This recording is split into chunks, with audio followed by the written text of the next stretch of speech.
সবচেয়ে শত্রু হবে সে যে আমার পড়ার টেবিল থেকে আমাকে উঠিয়ে নিয়ে যায়। সবচেয়ে ভালো বন্ধু তাকেই মনে করব যে আমার পড়ার ক্ষেত্রে আমাকে সহযোগিতা করে। কোনো ইউনিভার্সিটিতে চান্স পেলাম না, বিদেশে অ্যাভেলেবেল আমার সুযোগ আছে। সুযোগ কখনো মানুষ থেকে মরে না, কিন্তু যখন তোমার হাতে যে সুযোগটা থাকে সেই সুযোগটাকে প্রপার ইউটিলাইজ করা বুদ্ধিমানের কাজ।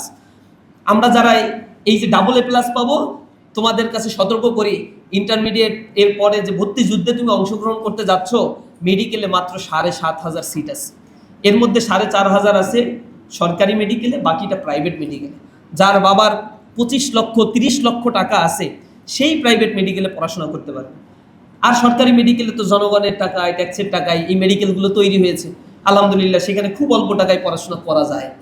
এরপরে বিশ্ববিদ্যালয়ে মাত্র 4,500 কিন্তু সিট। পরীক্ষায় অংশগ্রহণ করবে 1 লাখের উপরে স্টুডেন্ট। সুতরাং এখানে তোমাকে কত কম্পিটিশনের মুখোমুখি হতে হবে এটা একটু জাজমেন্টে নিয়ে আসতে হবে। এরপরে তুমি ইঞ্জিনিয়ারিং পড়তে যাও, 4,500 সিট আছে বুয়েট, কুয়েট, চুয়েট মিলে 4টা বিশেষায়িত ইঞ্জিনিয়ারিং ইউনিভার্সিটিতে। আর বাদ বাকি 50-52 হাজার সিট আছে ইউনিভার্সিটিতে। তাহলে দেখো, 1,16,000 যে A+ পেল, তাদের কি অর্ধেকও ইউনিভার্সিটিতে ভর্তি হতে পারবে? আসলে অবাক হচ্ছে নাকি? আমি কি আন্দাজে বললাম কথাগুলো? এটা ডাটা ঘাটতে হবে, ChatGPT-র কাছে চাও, জিমিনার কাছে চাও, তোমাকে তথ্য দিয়ে দেবে যে কি অবস্থার মধ্যে দিয়ে যাচ্ছে। তাহলে এই জার্নিটা, এই যে 2 বছরের একটা জার্নি, এই জার্নিটাতে আমাদেরকে খুব কনসাসলি এখানে ফ্রেন্ড সিলেকশনের ক্ষেত্রে খুবই কনসাস থাকতে হবে।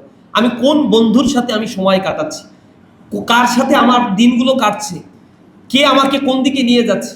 সবচেয়ে শত্রু হবে সে যে আমার পড়ার টেবিল থেকে আমাকে উঠিয়ে নিয়ে যায়।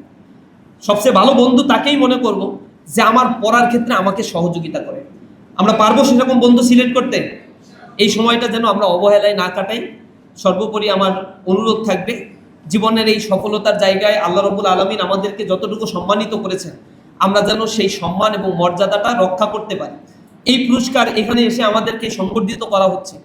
ইনফ্যাক্ট ইসলামী ছাত্র শিবির সারা বাংলাদেশব্যাপী স্টুডেন্টদেরকে এভাবে সম্মানিত করছে, আমরা সংবর্ধিত করছি।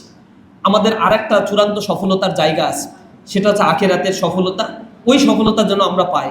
সেদিন যদি আমাদেরকে লাল গালিচা সংবর্ধনা দেওয়া হয়, ডেকে নিয়ে এসে আল্লাহ রাব্বুল আলামিন উষ্ণ অভ্যর্থনা দেয়, এর চাইতে বড় পাওয়া আমাদের আর কিছুই থাকবে না। সূরা জুমারের মধ্যে আল্লাহ রাব্বুল আলামিন সেটা বলছেন, ওয়াসিকাল্লাযীনা তাকাউ রাব্বাহুম ইলাল জান্নাতি যুমারা। সেদিন যারা মুত্তাকি হবে, সফলতা অর্জন করবে, তাদেরকে জান্নাতের দিকে নিয়ে যাওয়া হবে। হাত্তা ইজা জাউহা ফুতিহাত আবওয়াবুহা। জান্নাতে যাওয়ার সময় তাদেরকে সামনে নিয়ে যাওয়া হবে, তারা ওইটা দেখার পরে বলবে, এত সুন্দর জায়গা ছেড়ে আমি যাব না।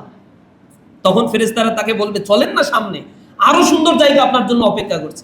কিছুক্ষণ পরে আবার গিয়ে থামে যাবে, বলছে আর যাবো না, এনাফ এনাফ, এত সুন্দর জিনিস আমি আর জীবনে দেখিনি।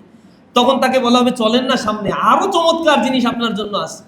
সে যখন জান্নাতে যাবে, দরজা জান্নাতের খুলে দেয়া হবে, অফুতিহাত আবওয়াবুহা ওয়া ক্বালা লাহুম খাজানাতুহা সালামুন আলাইকুম তিবতুম ফাদখুলুহা খালিদিন। আপনাকে সম্মানের সাথে বরণ করে নেওয়া হচ্ছে, অভিবাদন জানানো হচ্ছে, সালাম জানানো হচ্ছে আপনার প্রভের পক্ষ থেকে।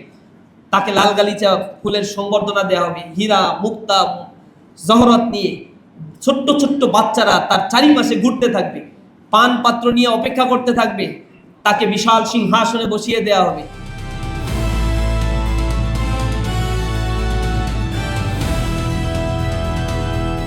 দিনাজপুর টিভি, মানুষের জীবনের কথা বলে।